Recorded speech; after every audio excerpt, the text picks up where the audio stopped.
Hi and welcome to another GP Lite webinar. My name's Pete Swinney and today's subject is launch control. Alright, so what is launch control? Now it's normally a lot of people refer to it as anti-lag.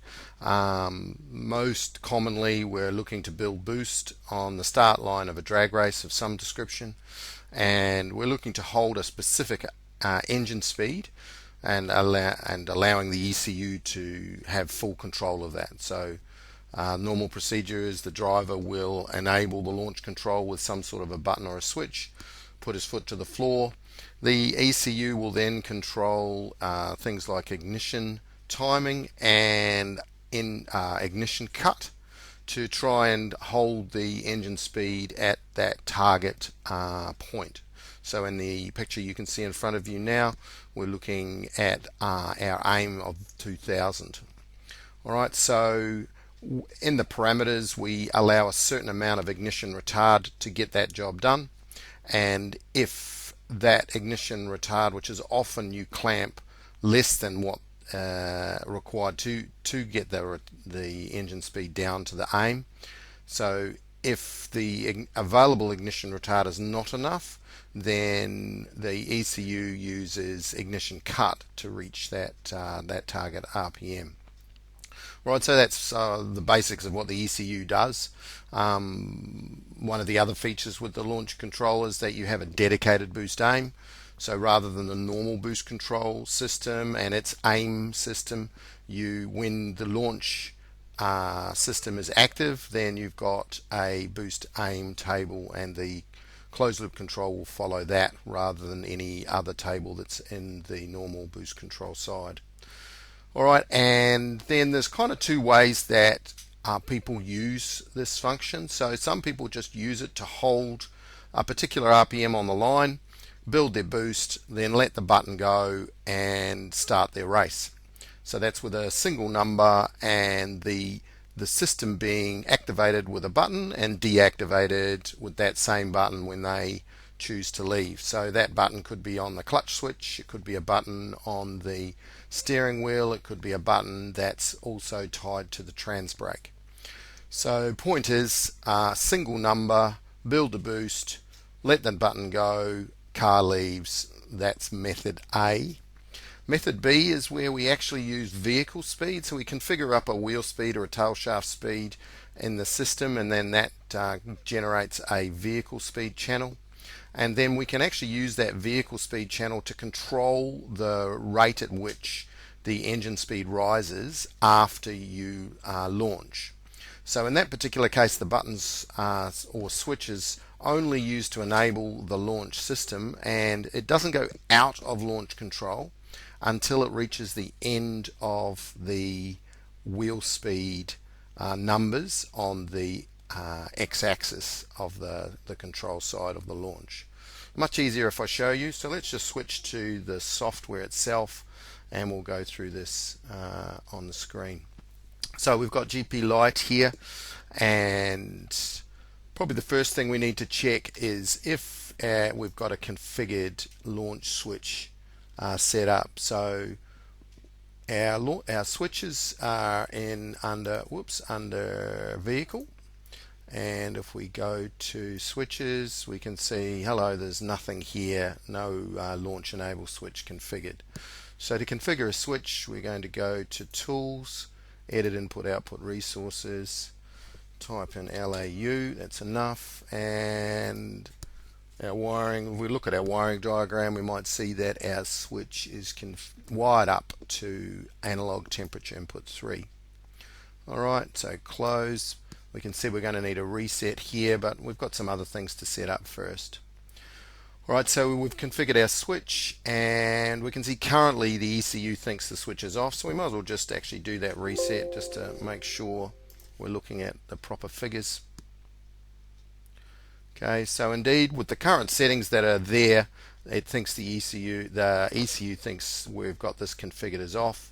It's configured to falling edge trigger with a 1 volt threshold. So what that means is if we go over to the right hand side here, we can see our launch enable switch voltage here, and because it's an AT, what I know from knowing what an AT has for voltage is that the switch isn't closed at the moment. So I'll operate the switch here, and we can say it's a button. I'm flicking it on and off, and we can see that when I push the button down, the voltage is going low. And normally when the button is pushed, we want the function to be active. So we can see we are switching from near enough to 5 volts to 0 volts. So our threshold, if we were to be safe, you could program at 2.5 volts. And because we want to switch on the falling edge here, so when we are pushing the button, that's the trigger edge there, and you can see that's what's already set.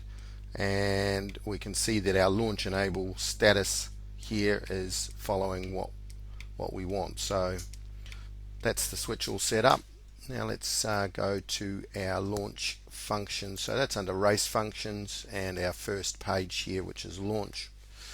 Alright, so we need to make sure that our launch mode is enabled. So sometimes if you're having problems with the car running, maybe someone's left the launch enabled and the switch is configured in such a way that it's on the whole time, and you want to get rid of that. So you can just turn the whole launch, the launch function off altogether, so it just ignores everything and it doesn't get in the way of a normal running engine. In this case, we're going to leave it enabled. Pretty simple parameters. Next, basically no launch active until you are over this throttle pedal, and it will deactivate under that throttle pedal.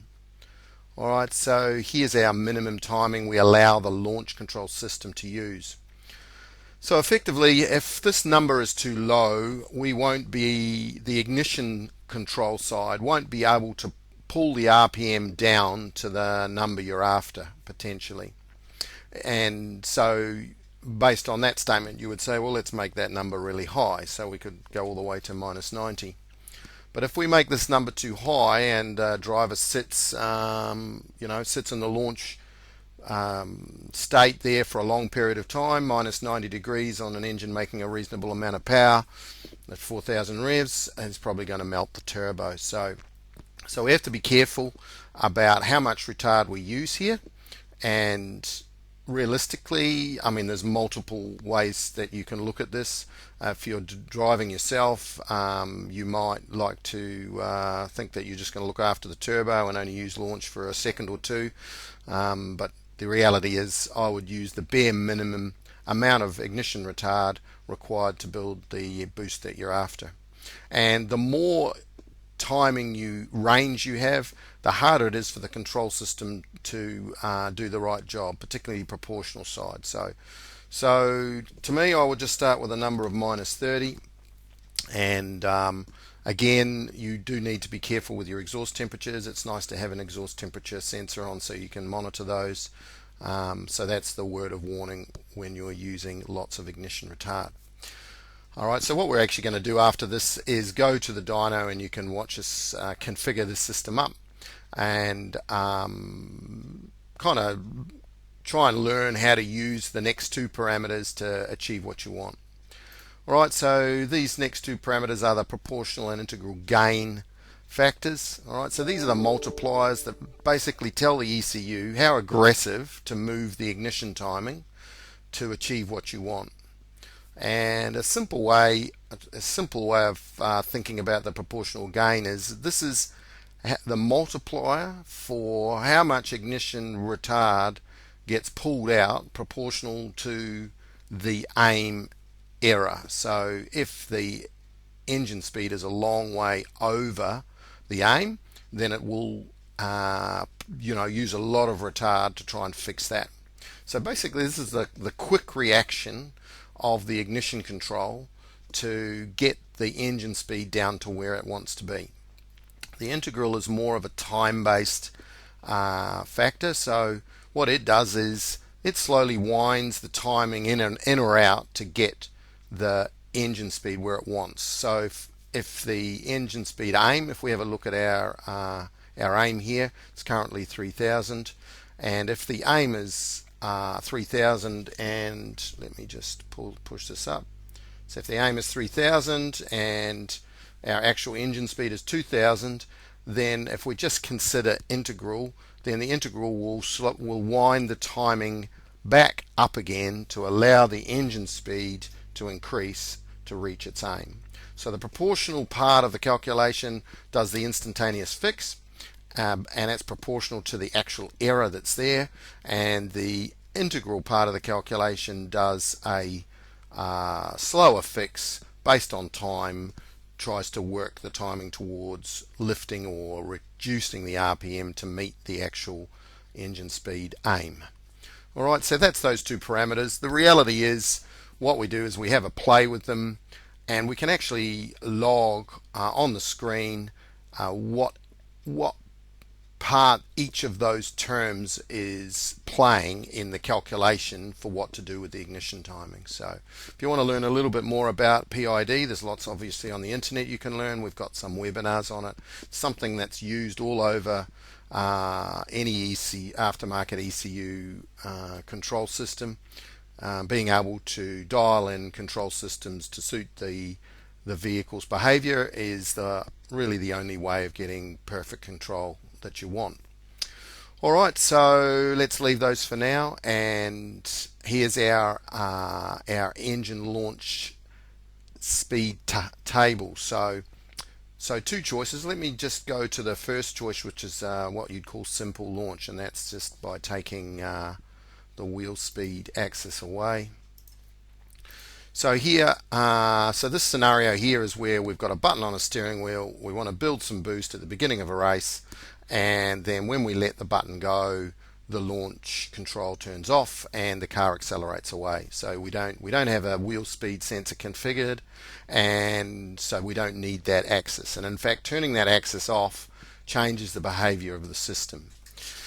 So, and we'll come back to that though. So in this case, we have our launch aim of 3000, and then we have what's called this engine speed parameter. So what this means is that anything more than 500 above this, the ignition cut system will come into play. So as soon as the engine speed goes above 3000, the ignition timing will start to retard, and if that is not enough to stop it from accelerating, we're in this particular case going to allow a 500 RPM margin before we bring in ignition cut from coils. So what that allows us, the system to do is to have a little bit of an over flare on the engine speed side, allow the ignition to catch the engine speed and pull it down into line. And if we're really trying to make boost, if that's our primary goal here, you've got a large turbocharger and we're trying to make boost, then using all retard and no cut is the best scenario for that. Okay, so using ignition cut only builds virtually no boost.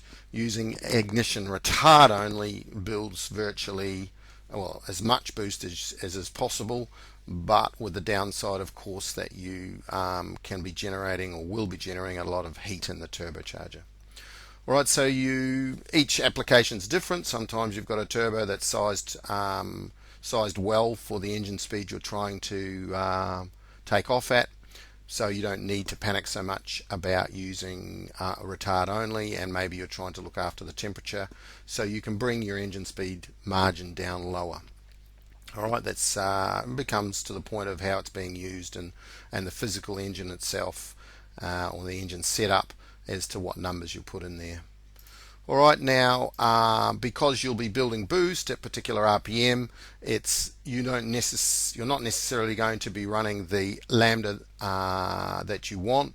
Sometimes you want to lean out and be leaner than normal to generate some more heat in the engine and so forth, to go into the turbo to generate more boost. So in the case of methanol, sometimes you want to be adding more fuel to go out.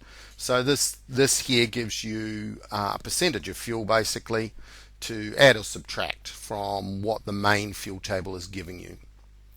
And as we said earlier, we can also have a dedicated boost aim. So as with all the boost in the M1 series, our boost is in gauge. So in this case we have KPA gauge. So if we want to make 1 bar on the start line, then we're going to ask for a 100 kPa aim and for the boost control system.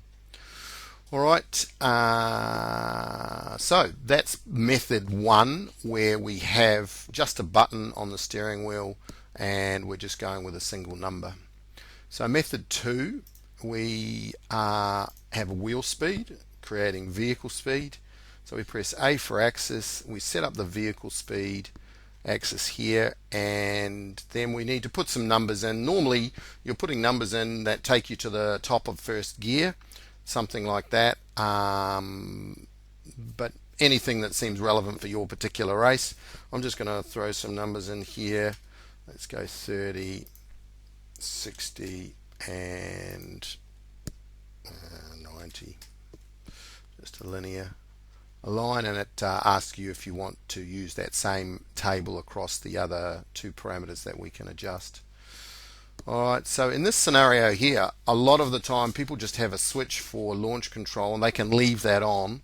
We don't need a button. The system just stays active the whole time, and we can sit and build our boost on the line, and then once the race begins, the vehicle speed goes along this axis here. The launch stays active. We need to put something in here a little more sensible. So once you start moving, the ignition and ignition retard and cut control system will keep the engine speed at these engine speeds. So you'll know from testing what an ideal curve for your acceleration, your engine speed curve is going to be. So for example, if we put these numbers in here, and depends on how tall your first gear is,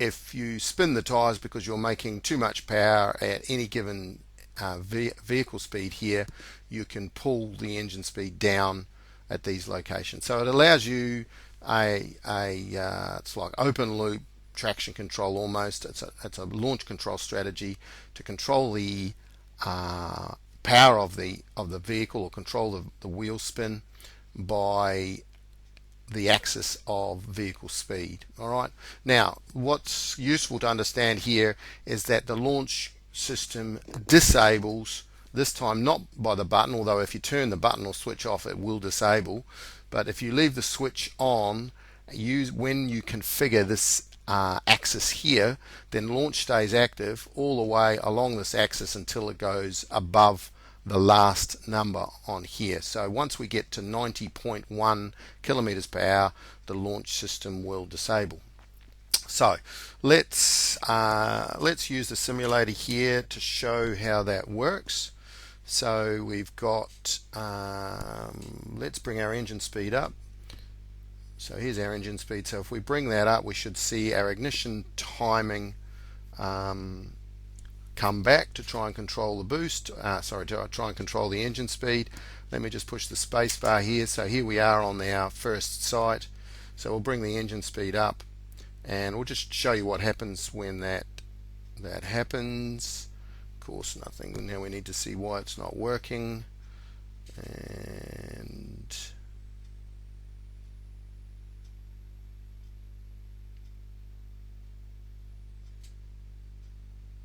my launch switch is off. Okay, so there we go. Didn't notice that.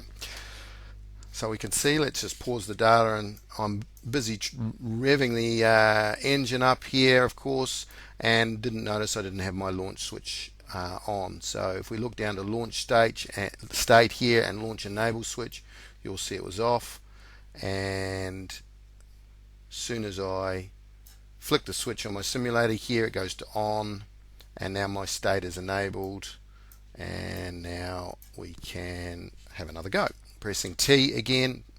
Okay, what I'll do is just go full screen quickly so you can see this a bit better. Now I'll bring the engine speed up. Alright, and straight away you can see the ignition timing come back, and because we go at 500 over, it starts ignition cutting. So I'll just come back down under and push T, and we'll go through that. So here we are, our ignition timing's at 24 degrees, and we go to rev the engine up. The timing's coming from the main table at this point, and then the moment we start to get to our aim, the ignition comes back. Now the aggressiveness of how quickly the ignition comes back is determined by that proportional gain number. So if you want this ignition to come back very quickly and control quickly, then you put an aggressive number or a large number in that proportional gain parameter. Alright, because it's not a real engine and not responding, then it's very boring to look at.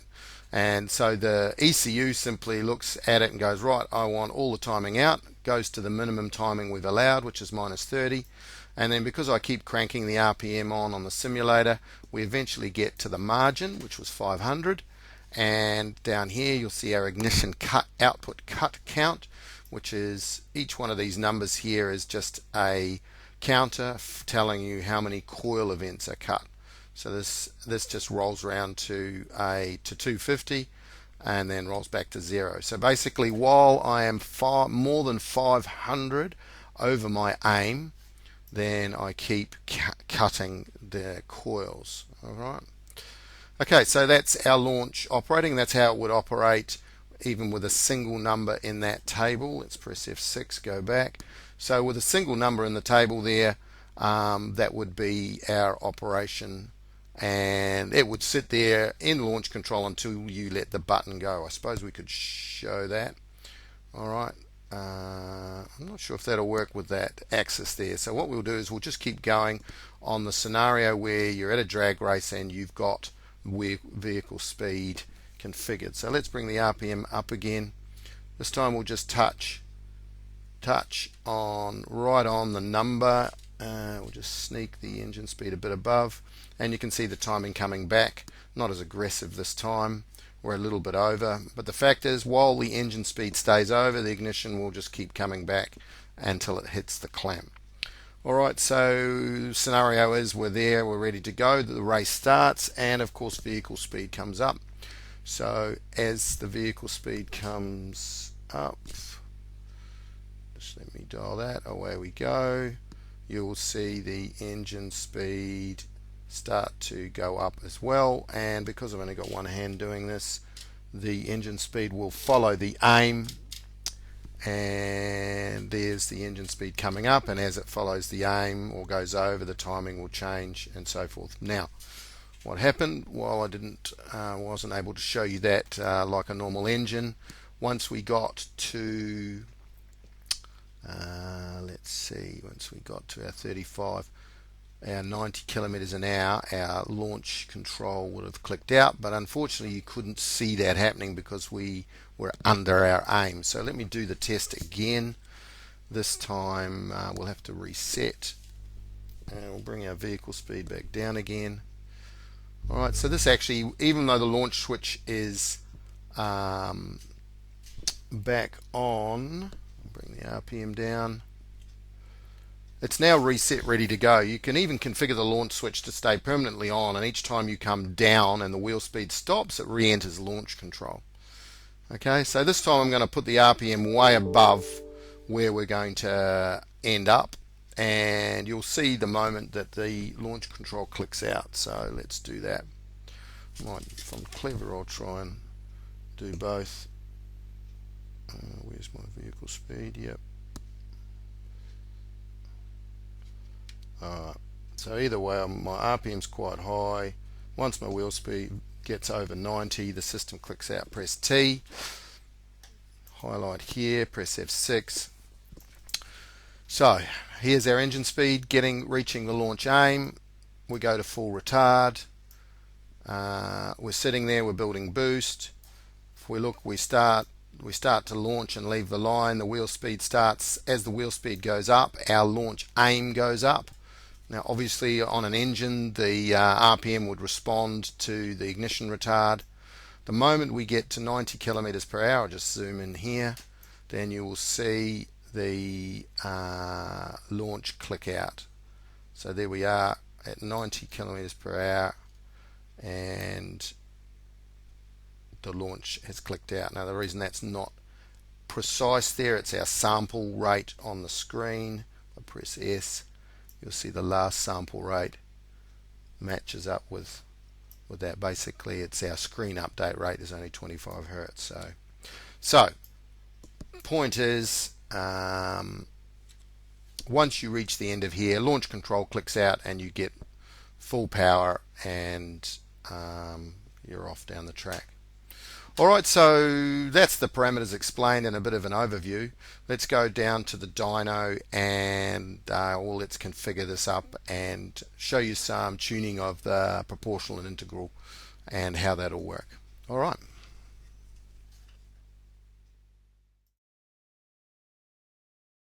Okay, so here we are, we're in the dyno in Saudi Arabia with my friend Yusuf from KPG.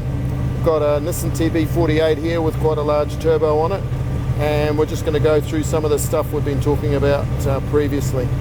So you'll see we've got our proportional and integral gain numbers at 0. So what that's going to mean is that the ignition timing control isn't going to do anything, and so the engine will rev up over the 3000 RPM aim up to 3,500, then it'll just use our ignition cut to maintain that launch RPM. Right, so let's give that a go and see what effect that has on the boost, and then we'll go from there. Alright.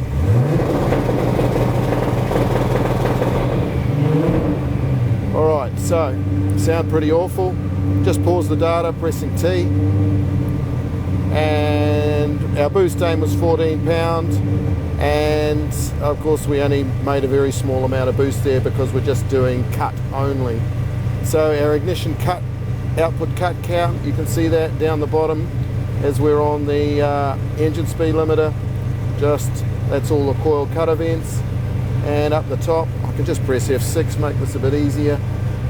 So we see our launch engine speed, and because the margin was set to 500, it won't start cutting until it goes over 500 over the aim, and then we just have ignition cut itself. Alright, so this time now we're going to put some integral and proportional gains in here. Now, not that easy to get this completely dialed in from scratch, but I'll give you an idea of what to do to start with. So if we just put a 0.1 numbers in here, what we can actually do is, I'll just start with proportional actually, and we'll give this a quick go. We see our minimum timing numbers -40, which should be plenty, and we'll give this a crack. So we'll just press F6 here again. Alright, so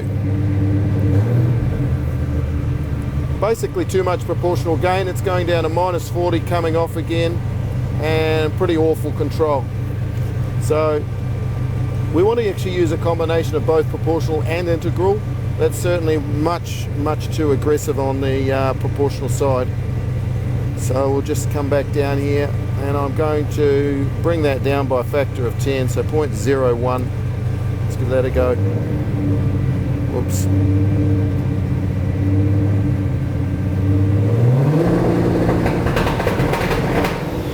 Certainly much better there now, not a bad number. And let's just pause that and have a look. Right, so I didn't even get anywhere near full throttle there, and the ignition timing coming down quite reasonably actually, but not aggressive enough to stop the engine speed going above the aim. Alright, so went 500 above the aim there and hit the RPM limit, which is why you could hear the engine popping. Okay, so we probably need a little bit more proportional, but actually what we might do is throw in some integral, and we'll go from there. So we'll just do the same on the integral.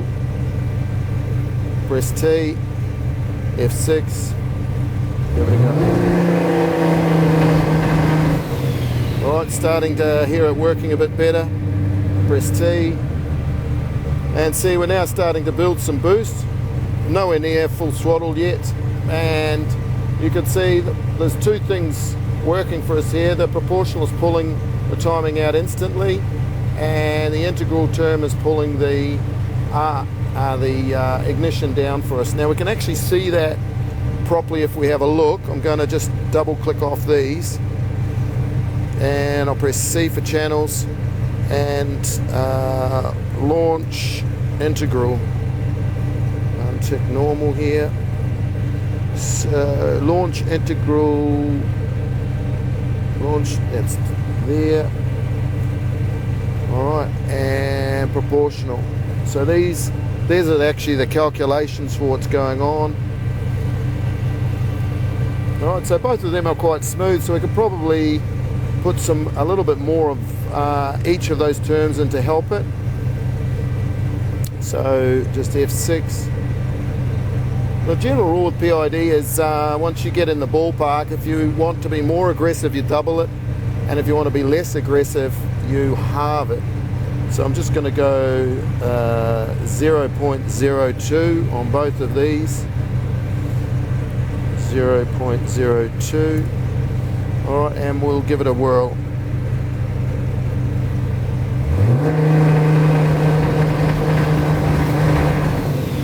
Alright, so starting to make some boost. We're only at 3,000 revs. This is quite a large turbocharger. Alright, and so you can see that the aggressiveness in the ignition control here is coming from the proportional term being aggressive, and we could probably do a little more aggressiveness on the integral. Long story short, it's holding really nicely at 3,000 now, so it's not doing any cut. Okay, so let's have one more go at it. So I'm going to drop the proportional down a little bit, 0.016 perhaps, and probably just lift the integral up a little more, so 0.03. Right. It was actually working pretty reasonably, and we'll give it another go. So. Alright, so now that's really holding nicely. See, I put my foot straight to the floor virtually, sitting exactly on 3,000. Fact is that this turbo's that big that we're not actually building a lot of boost. It's 5 pound. And you can see now that basically the proportional part whips the timing out, and then after you meet the aim here, the engine speed aim, the proportional is no longer doing anything, and the integral part here is keeping the timing around -22. Alright, so that's how much timing it takes to keep negative timing to keep the engine at that RPM. So if we want to see if we want to make a little bit more boost by lifting up the engine speed, see what the result is. So we're going to go to 3,500, and again we'll give it a go.